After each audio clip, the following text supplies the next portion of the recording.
এবার যে মানুষটির সঙ্গে কথা বলবো তাকে আপনারা কত যুগ ধরে টেলিভিশন সহ বড় সিনেমার পর্দায় দেখছেন তার কিন্তু একটা নির্দিষ্ট সময়সীমা নেই এবং থাকবেও না। বাংলা সিনেমায় তার অবদান সবসময় মনের কাছাকাছি, প্রাণের কাছাকাছি।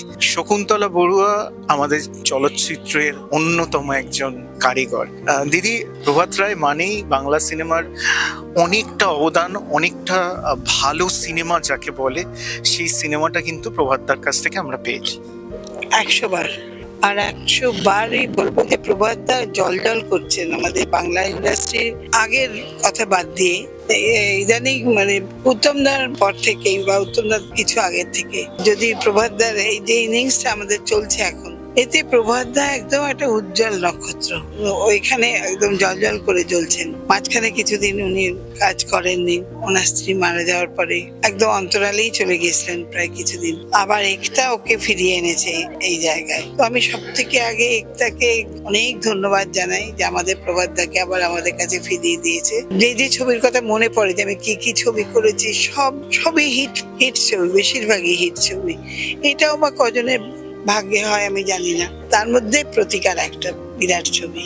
শকুন্তলা বড়ুয়া এককভাবে যে ছবিগুলিতে অসাধারণ অভিনয় করেছিল সেগুলো প্রথম তো নাম চলে আসে গুরুদক্ষিণা, আর গুরুদক্ষিণায় তার অভিনয় আজও মনে দাগ কেটে যায়। তো দিদি, সেই স্বর্ণযুগ আর এখনের বাংলা ছবি অনেক পরিবর্তন, কি বলবো? দেখো, জীবন পরিবর্তনশীল, তাই হয়তো এটা ভালো না খারাপ এটা এখন আমার কাছে প্রশ্ন না। তবে এটা তো অবশ্যই স্বীকার করতেই হবে যে একেবারে প্রচুর তফাৎ, মানে আমাদের সময় থেকে এখনকার সময় এর একটা বিরাট কারণ টেলিভিশন আসার পরেও কিছু কাল আমরা টেলিভিশনেও কাজ করেছি। কুয়াশা যখন বিরাট বিরাট সব সিরিয়াল, কুরুক্ষেত্র সব হিট, নয়নতারা, তখন সিরিয়াল 3-4 বছর ধরে চলতো হিট যেগুলো। এখন কোথায়? এখন তো মানে কোনো সিরিয়াল তো চলতে দেখি না আমি, 1 বছরও চলেছে কিনা সন্দেহ, তার আগেই চলে যায়। তো সেই জন্য আমার একটা বিরাট তফাতের মধ্যে দিয়ে যাচ্ছে এবং এটা খুব ভালো করে ফিল করি যে we don't fit into this.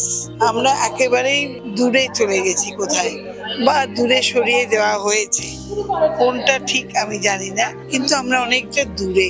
এই কথাটা মনের মধ্যে গেঁথে গেল, আমরা অনেকটা দূরে। জানি না আপনারা কতটা শকুন্তলা বড়ুয়াকে দূরে সরিয়ে দিয়েছে, আমার তো মনে হয় না।